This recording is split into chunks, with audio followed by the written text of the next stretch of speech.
हाँ तो दोस्तों, आपका स्वागत है आपके अपने YouTube चैनल @mohansat22 पर। हाँ तो दोस्तों, आज हम आपको पढ़ाने वाले हैं प्रश्नावली 4.3 NCERT गणित क्लास 10th की। इसमें 5वां क्वेश्चन हम आपको बताएंगे। तो आइए मित्रों, देखते हैं क्वेश्चन को। इसमें अच्छी तरह से देखो, क्वेश्चन पहले हम पढ़ लेंगे। यहाँ पर देखो दोस्तों, यह क्या है क्वेश्चन, क्या परिमाप 80 मीटर तथा क्षेत्रफल 400 मीटर स्क्वायर, यानी क्या है कि क्या परिमाप 80 मीटर तथा क्षेत्रफल 400 मीटर स्क्वायर के एक पार्क को बनाना संभव है।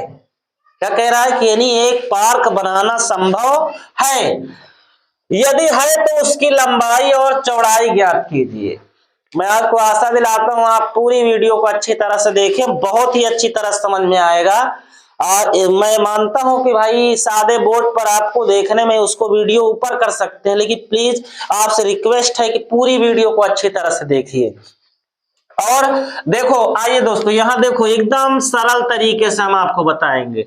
ये एक हमने बना लिया आयत। आयत में हम जानते हैं कि आयत की जो होती है, आमने सामने की भुजाएं क्या होती हैं, बराबर होती हैं। हाँ, अगर इस भुजा के बराबर क्या होगी, ये भुजा, और इस भुजा के बराबर कौन सी भुजा होगी, ये भुजा।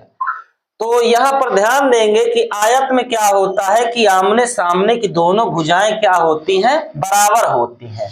अच्छा दोस्तों, इसमें क्या कह रहा है कि परिमाप 80 है। अच्छा, उस आयत का परिमाप भी और क्षेत्रफल भी कह रहा है कि क्षेत्रफल जो है, यानी इसका पूरा क्षेत्रफल जो है, क्षेत्रफल कितना है, 400 मीटर स्क्वायर है, और परिमाप जो है वो कितना है, 80 मीटर है। के पार्क को बनाना संभव है। कह रहा है कि पार्क क्या बनाना ये संभव है। क्वेश्चनों को अच्छी तरह से समझें। यदि है तो उसकी लंबाई और चौड़ाई ज्ञात कीजिए। तो हम देखेंगे यहां पर क्वेश्चन को हल करके। यहां लिखेंगे माना। सबसे पहले हम मानेंगे, यानी कि माना हमने इसे क्या मान लिया, हम x और इसे मान लेते हैं y। तो यहां पर क्या मान चुके हैं हम बच्चों, यानी लंबाई और चौड़ाई इसकी मान लिए हैं। तो यहां पे हमारा क्या मिलेगा, लंबाई, यानी कि यहां माना आयत की या लंबाई बराबर, डायरेक्ट लिख दीजिए, लंबाई बराबर क्या है, x माना हमने, और चौड़ाई बराबर क्या मान लिया बच्चों, चौड़ाई बराबर हमने माना y। तो देखो यहां x बराबर क्या, यानी कि लंबाई बराबर क्या माने हमने, x, चौड़ाई बराबर हमने क्या माना, y। तो अच्छा, ये हमने मान लिया। अब यहां पर देखेंगे प्रथम शर्तानुसार, ध्यान दीजिएगा, प्रथम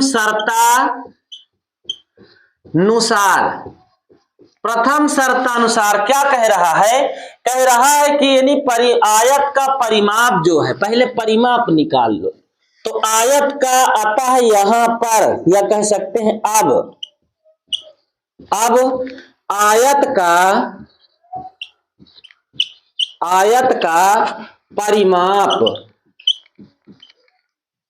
का परिमाप बराबर कितना दिया है दोस्तों, परिमाप जो दिया है वो दिया है 80 मीटर। तो अच्छा, आप लोग बताइए, आयत का परिमाप कितना दिया है यहाँ पर, 80 मीटर। तो आयत का परिमाप का आप लोग फार्मूला जानते होंगे, जो माप होती है उसमें होती क्या है, 2 गुणे लंबाई धन चौड़ाई, 2 गुणे लंबाई धन चौड़ाई बराबर का है 80 मीटर। तो हमने क्या रख दिया, 80। तो हमने यहां देखो क्या रखा, 80। अब यहां देखेंगे कि 2 लंबाई कितनी है आपकी, x है, प्लस चौड़ाई कितनी है, y है, बराबर यहां पर क्या है, 80 है। अब यहां से इसको हल करेंगे तो ये हो जाएगा x प्लस वाई बराबर 80। 2 क्या है, गुणे में है ना, तो जब ये 2 गुणे में है तो इसको हम यहां बटे में भेज सकते हैं।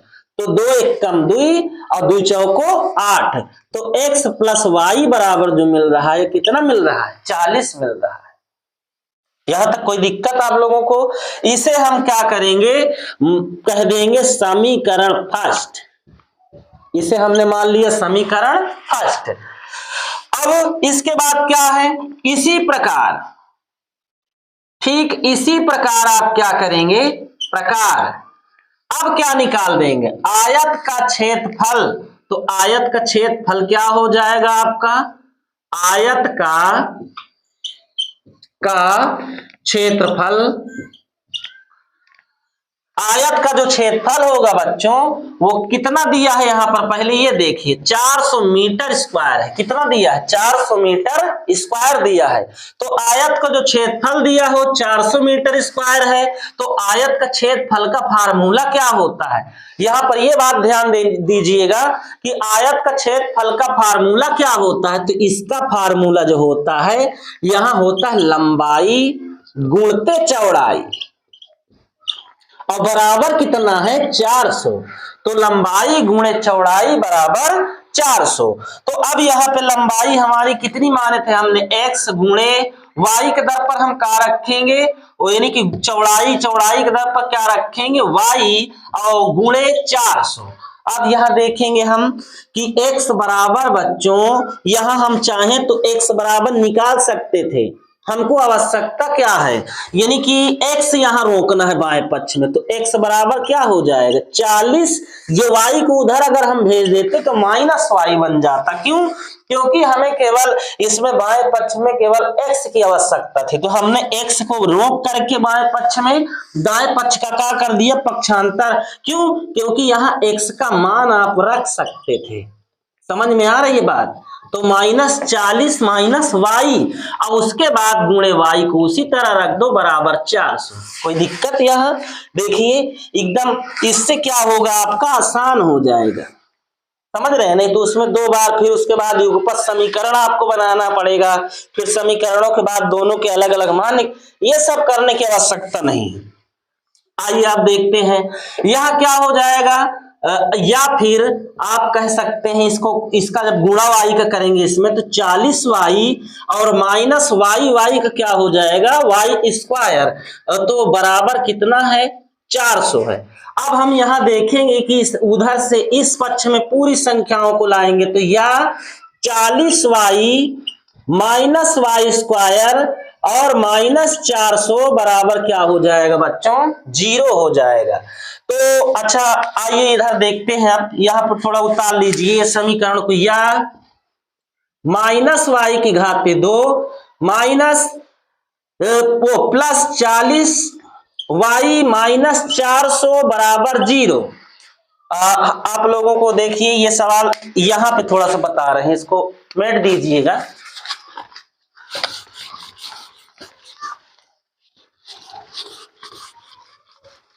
हाँ, तो हमने कहां तक आए थे बच्चों, यहां। तो ये -y⁻²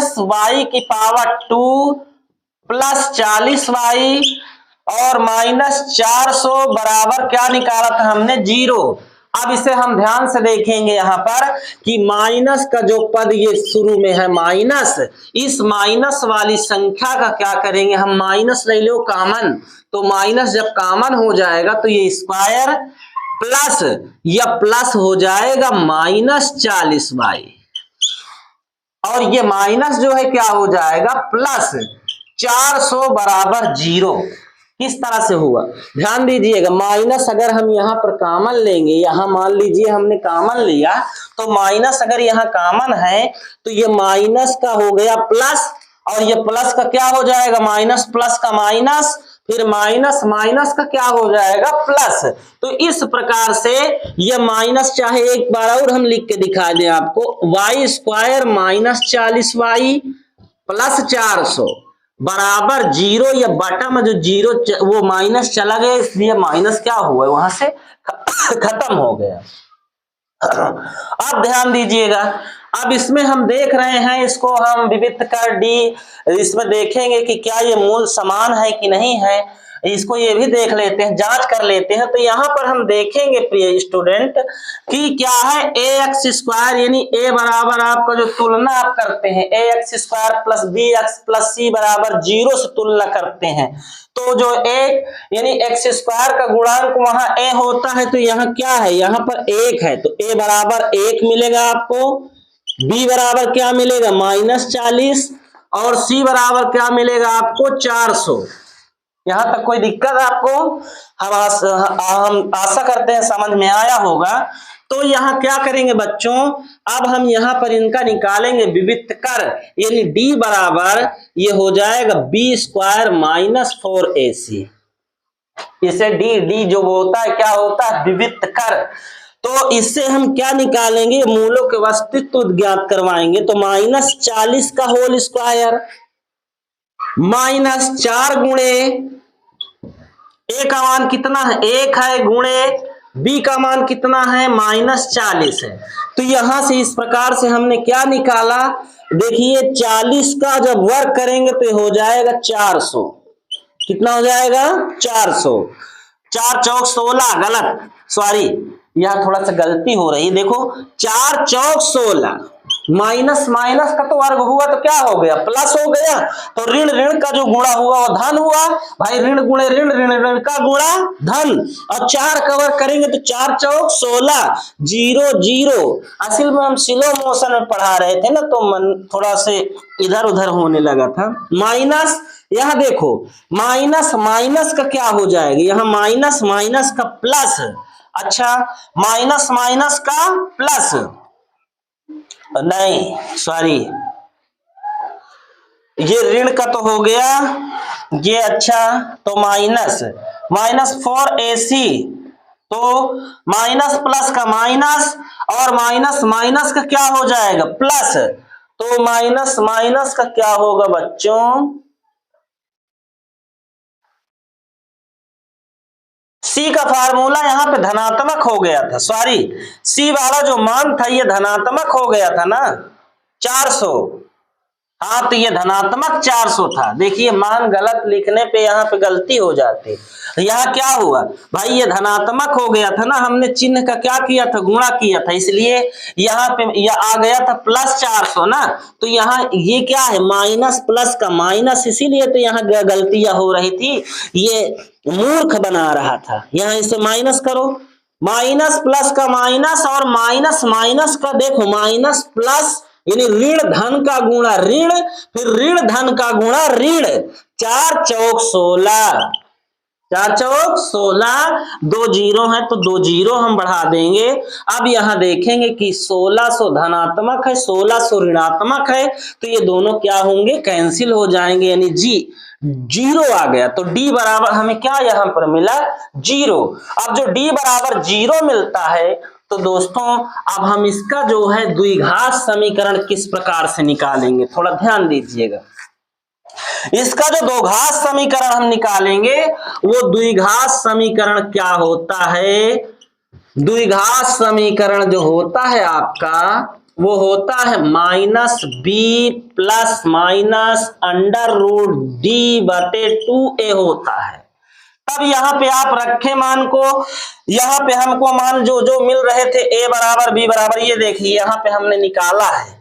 ये क्या किए हैं, यहां से हमने इस समीकरण से, यानी हमने जब ax² plus bx plus c से तुलना किए, तो हमें यहां पर मान जो मिले हैं a बराबर 1, b बराबर -40, c बराबर 400 मिला था।